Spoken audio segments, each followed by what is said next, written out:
toxic people can sometimes take this beautiful quality of empathy, being empathic, and they can twist it and turn it and morph it into something dark and toxic. There are two things that toxic people do to warp your empathic qualities. The first one is that they dismiss the individuality of their partner or the person in their life, regardless of whatever relationship it is. It could be at work, it could be at school, it could be between family members and any kind of dynamics. But they dismiss the autonomy of the other person. Now, some people might say, well, how could you allow that? The truth is that they dismiss the autonomy of a person in the beginning in very subtle ways. It doesn't always look like outright abuse. It doesn't look like annihilation of self. Sometimes they do it in a way that makes it look like they care. For example, some subtle instances that I remember in certain relationships that I was in, I remember one individual would say something like, are you cold? Something as simple and small as that. Do you feel cold? And I would say, no, I'm good. And they would repeat it once or twice again with a question like, are you sure you're not cold? Again and again, until you start wondering like, well, am I cold? Maybe I am cold. Because why is this person asking like this? And they're not doing it rudely. They're doing it as if they care, like they're going to turn on the heat. When the truth is that maybe they're cold. Because they dismiss the individuality of a person, the thought that you have a different temperature, something as small as that, they can't comprehend. They have to have you the same as them. So what happens is a person will start to doubt themselves and agree with it because they're a little confused as to why they're saying that. It doesn't seem like it's a toxic behavior. It just seems kind of weird, right? But what they're doing on a very small scale is they are morphing you to see things little by little the way they see them. Now, anyone that doesn't know narcissism or toxic behavior will hear that example and be like, oh my God, that's insane. That's ridiculous that you're seeing it that way. Anyone that knows malignant narcissism is going to be like, yep, I get that. And then it just escalates. Those examples become more frequent and they spread into all areas of your life. So I wanted to clarify that because when you first hear they dismiss your autonomy, it may make somebody think, well, why would I allow that to happen? But the truth is that it starts out slow, small, coercively, and in tiny, minute areas that seem as if they care. And then you just start getting used to doubting yourself and thinking that this person knows better. And without realizing it, you are disconnecting from your connection to self and your gut instinct and what you think, what you feel, and what is your perspective. The second thing they do is, to me, even more of a hook that takes that empathic behavior and it thrushes it into enmeshment. And that's the fact that toxic individuals, especially narcissists, especially borderlines, any cluster B personality, they tend to view any kind of autonomy, any kind of boundary, any kind of opposite perspective as an attack. They actually view it as you being unempathetic and as if you are not supporting the relationship. You are destroying the relationship. This one to me is so much more of a hook because think about it. If you very well know that you have a lot of empathy, right? You very well know that you are an emotional person. You'd like to connect to people emotionally. If you know that about yourself and somebody's accusing you of not having empathy, of not supporting the relationship when you're really not trying to attack the relationship, you're simply trying to remain autonomous.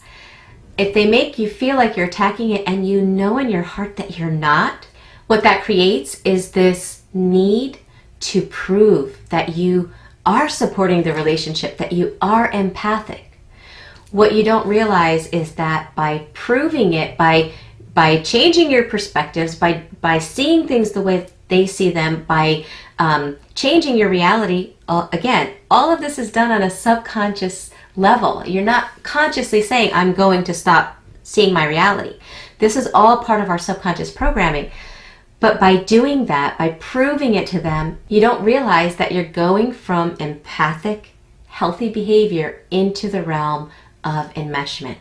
And again, we talked about the danger, the consequences. The result of that is a complete loss of self. You lose your passions, you lose your thoughts, your thinking ability, and what's really scary is you lose your reality. Now we're going to get to the most important part, and that's to understand what we need to do to remain in that empathic, healthy behavior, because we don't want to stop being ourselves. We don't want to stop having the beautiful qualities that we have. We just want to keep them in a healthy realm. So these tips are going to help.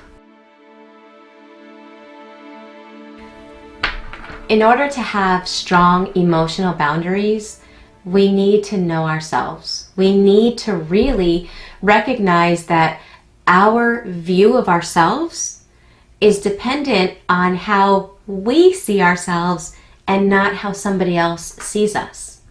Now that comes again from our subconscious programming. As children, if we have this difficulty, it's because our parents taught us that we were only good when they said we were good. We were only lovable when they said we were lovable. They didn't teach us how to generate our own inner self. It was dependent on their external viewpoint. So that's part of our subconscious programming. In order to stay in healthy empathic behavior, we need to start getting to know who we are through the lens of our own eyes. There's a famous quote by Dolly Parton that I saw in one of my favorite movies, A Walk to Remember. And the quote is, "Find out who you are and do it on purpose." Once you're able to know who you are and see yourself through the lens of your own eyes, when somebody accuses you of something that you're not, you won't feel this need to prove it, as if you need them to believe it in order for you to believe it, because you'll know who you are. Learn to hold on to your individuality even if there's conflict.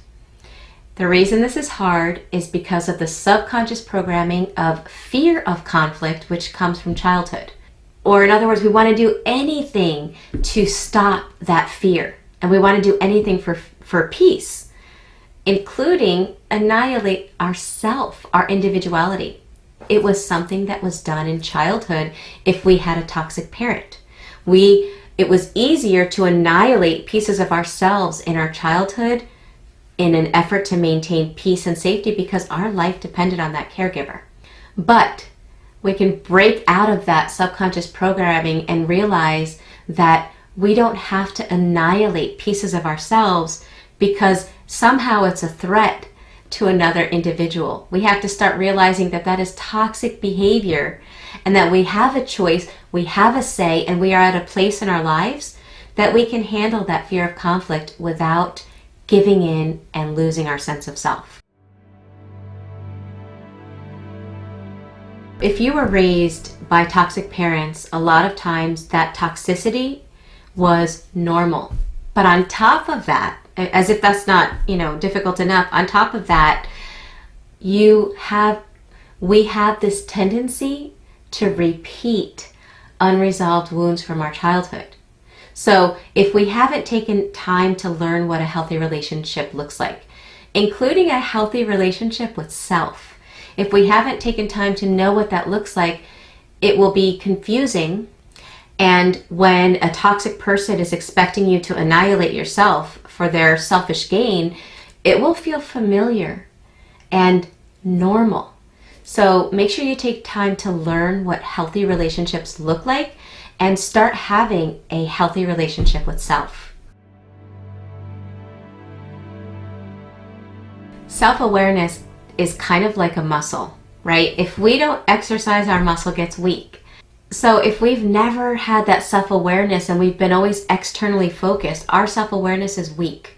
When our self-awareness is weak, we get confused Especially if we're empaths and we're feeling other people's emotions in our own body, it can be really confusing. So practice or exercise that quality on a daily basis by checking in with yourself. Throughout the day, you can ask yourself questions like, what am I feeling right now? When you feel a change in energy, especially if it's because you're now around somebody else and somehow it's changing your energy, ask yourself, what am I feeling? Get to know that feeling, right? Whatever's coming up inside of you, notice it, and then ask yourself, is this my feeling or is this something someone else is feeling? When you can identify that it's someone else's feeling, then ask yourself, well, what am I feeling? Then just remind yourself, kind of reiterate it in your mind, okay, I feel this fear, I feel this anxiety, but that's their anxiety. I'm just tuning into them, but I'm still me. And then you might want to check in with what you might be feeling at that moment.